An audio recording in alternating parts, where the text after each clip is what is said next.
livro de Ezequiel. Isso. Né? Ezequiel, um profeta tremendo, glorioso. Estava conversando com a pastora agora de manhã, né? Que praticamente ele viveu na mesma época ali do Daniel, do Jeremias, né? Mas a gente vê que cada um teve o seu encargo no meio de situações diferentes, né? Da mesma maneira que Daniel esteve no meio dos exilados também, porém aqueles exilados nobres, lembra? Tira lá do meio dos exilados, né? Os filhos dos nobres. Então Daniel foi um profeta ali no meio. Tá? Também teve o pessoal que foi exilado e que não era nobre, né? Que foi para a escravidão, não sei o quê. Ezequiel está no meio desse povo, desses exilados, e Jeremias estava lá, né, no palácio do rei Zedequias, né, um pouquinho antes de serem capturados por Nabucodonosor, rei da Babilônia, né, mas é naquele mesmo período ali, ano de 522, 497, por ali antes de Cristo, né, mais ou menos esse período. Mas vamos lá então, abra sua Bíblia então em Ezequiel, está logo depois de Lamentações de Jeremias e antes do livro de Daniel. Tá? Nós estudamos o livro de Daniel, então um pouquinho antes. Então, Ezequiel, capítulo 1, abre conosco lá e acompanhe com a gente. São poucos versículos e você vê que tem bastante. É um livro que vai ter muita linguagem figurada, muito. O próprio Ezequiel, como se estivesse tentando falar através de um teatro, né, de vida, ele mesmo se coloca em situações. Mas aqui nós vamos, no capítulo 1, vamos ver uma visão que ele vai ter bem complexa de Deus, do céu, enfim. Vamos lá, acompanhe com a gente então Ezequiel capítulo 1. Era o 5º dia do 4º mês do 30º ano, e eu estava entre os exilados junto ao rio Quebar. Abriram-se os céus e eu tive visões de Deus. Então, era o 5º dia, né, do 30º ano. De quem? Ezequiel, já está falando assim, olha, quando eu tinha 30 anos. Foi no 5º, né, a partir do 5º dia do 4º mês do meu 30º ano, ou seja, de quando eu tinha 30 anos, tá? Ele fala assim, eu estava entre quem? Os exilados, tá? As pessoas que foram também levadas para a Babilônia, só que diferente daquele grupo de Daniel que nós estudamos, tá? Daí ele fala, abriu-se o céu e tive visões de Deus. Então, abriu o céu e a visão que teve foi muito clara, visões de Deus. Só que não espere que essa visão seja uma visão assim, romântica, você vai ver que vai ser bem estranho. Foi no 5º ano do exílio do rei Joaquim, no 5º dia, no 4º mês. Então ele situa, né? A palavra do Senhor veio ao sacerdote Ezequiel, filho de Buzi, junto ao rio Quebar, na terra dos caldeus. Ali a mão do Senhor esteve sobre ele. Então, fala de quem era filho de Buzi, onde ele estava, junto ao rio Quebar, na terra dos caldeus, que é os babilônios, né? Mas ali a mão do Senhor estava sobre ele. Deus estava ali. Ou seja, às vezes não importa onde você está. Vai ter dia que você vai estar no palácio. Deus vai estar com você. Mas talvez se o dia você estiver capturado, exilado, Deus também vai estar com você. Ali a mão do Senhor estava com ele. Esteve sobre ele. Essa é a diferença daquele que serve e aquele que não serve. Não importa onde nós estamos. E a gente tem que entender isso. Vai ter dias de pastos verdejantes e águas tranquilas. E vai ter dia que o nosso pastor vai estar conosco onde? Em vales de sombras de morte. Importante que a mão dele esteja sobre você. É isso aí. Olhei e vi uma tempestade que vinha do norte. Uma nuvem imensa, com relâmpagos e faíscas, cercada por uma luz brilhante. O centro do fogo parecia metal reluzente. E no meio do fogo havia 4 vultos que pareciam seres viventes. Na aparência tinham forma de homem, mas cada um deles tinha 4 rostos e 4 asas. Suas pernas eram retas, seus pés eram como os de um bezerro e reluziam como bronze polido. Debaixo de suas asas, nos 4 lados, eles tinham mãos humanas. Os 4 tinham rostos e asas. E as suas asas encostavam uma nas outras. Quando se moviam, andavam para a frente e não se viravam. Deixa eu tentar mostrar aqui uma imagem, mais ou menos, queridos, que eu peguei na internet hoje de manhã, para tentar mostrar um pouquinho a figura. Não sei se você vai conseguir ver daí. Ó, a figura desse que seria, né? Aqui, chegar bem próximo, tá? O que seria, esse, né? As asas, os rostos, os 4 rostos, né? Um boi, águia, homem e leão, tá? Só para tentar aí reproduzir um pouquinho. Vamos lá. Quanto à aparência dos seus rostos, Os 4 tinham rosto de homem, rosto de leão no lado direito, rosto de boi no lado esquerdo e rosto de águia. Assim eram seus rostos. Suas asas estavam estendidas para cima. Cada um deles tinha 2 asas que se encostavam na de outro ser vivente, de um lado ou do outro, e 2 asas que cobriam seus corpos. Cada um deles ia sempre para a frente. Para onde quer que fosse o espírito, eles iam e não se viravam quando se moviam. Os seres viventes pareciam carvão aceso, eram como tochas. O fogo ia de um lado ao outro entre os seres viventes e do fogo saíam relâmpagos e faíscas. Os seres viventes iam e vinham como relâmpagos. Enquanto eu olhava para eles, vi uma roda ao lado de cada um deles, diante dos seus 4 rostos. Antes de nós falarmos da roda, então, ele está descrevendo a visão, né? Veio lá a tempestade, ele vê, né, todos aqueles estrondos.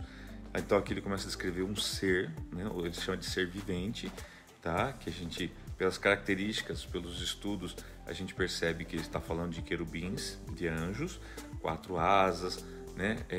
Corpo como de homem, mas mãos debaixo da asa, porém na parte onde que seria o que? A face, tem o rosto do homem, tá? Mas também tem o rosto do boi, o rosto do leão e o rosto da águia. Isso, né? Como se tivesse assim 4 facetas. Exatamente. É essa a ideia, tá?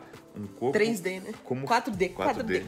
Um corpo flamejante, ou seja, quando é realmente por causa da glória, na verdade, resplandecente, algo assim, ok? É o que ele está descrevendo. E agora ele vai começar a descrever o que? A tal das rodas, que era algo que estava junto com eles, tá? Observe que talvez para você tentar compreender melhor o que ele está tentando descrever, quando você vê aqueles filmes antigos onde carregam o rei num trono e aquelas pessoas levam né, aqui no ombro, né? Sabe? Então 4 pessoas, uma em cada lado, né? E em cima está o trono e está ali o rei ou a pessoa importante sentada em cima.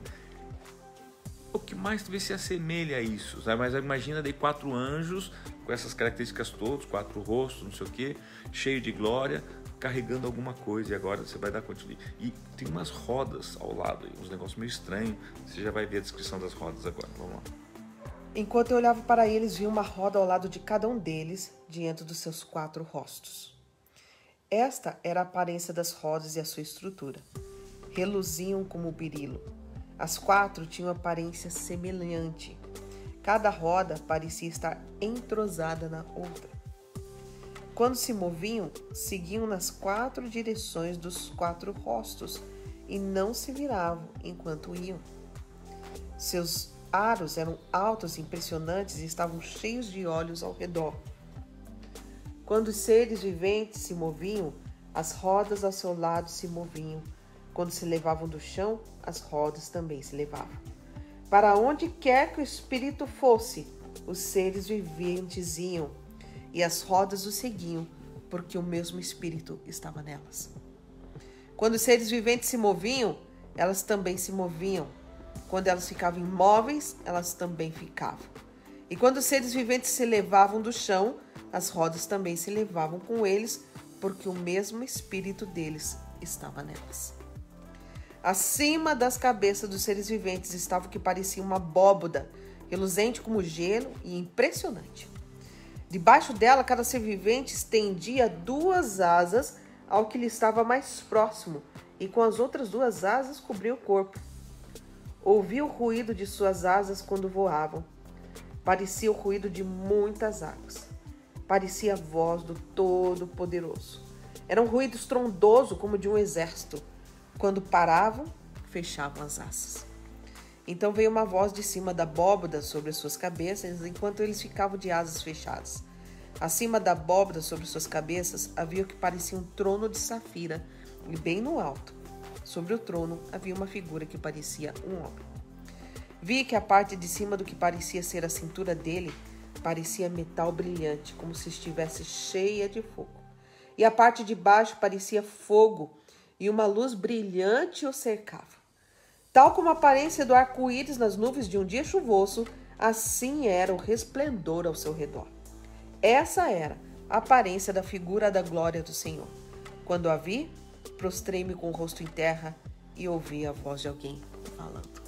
Gente, então a pastora, enquanto ela ia lendo, eu ia tentando aqui, enquanto o celular, mostrar para vocês algumas imagens, né? Mas aqui, Márcia, você não pôde ver, né? Essa aqui foi a última descrição. Então, assim, ele está tendo uma visão, gente, tá?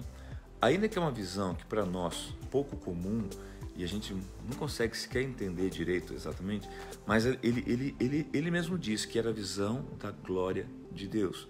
É como se ele estivesse falando assim, olha, ainda que vocês estejam exilados, Ezequiel, ainda que vocês estão aí junto ao rio Quebar, carregando, fazendo o serviço das mulas, dos jumentos, né, que seriam, eu estou com vocês aí. Vocês estão aí não é por acaso. Vocês estão aí porque me abandonaram, porque fizeram idolatria, porque buscaram outros deuses, adoraram os deuses do Egito, adoraram os deuses dos babilônicos. Por isso vocês estão aí, mas eu estou aí com vocês. Então é assim, é Deus mostrando para eles que Deus estava com eles mesmo mediante aquela situação. E, gente, isso aqui vai ficar muito mais claro, principalmente quando você lê o livro de Jeremias, Lamentações e Ezequiel, porque você vê que por mais que eles ficaram lá 70 anos, em nenhum momento Deus deixou o seu povo sozinho.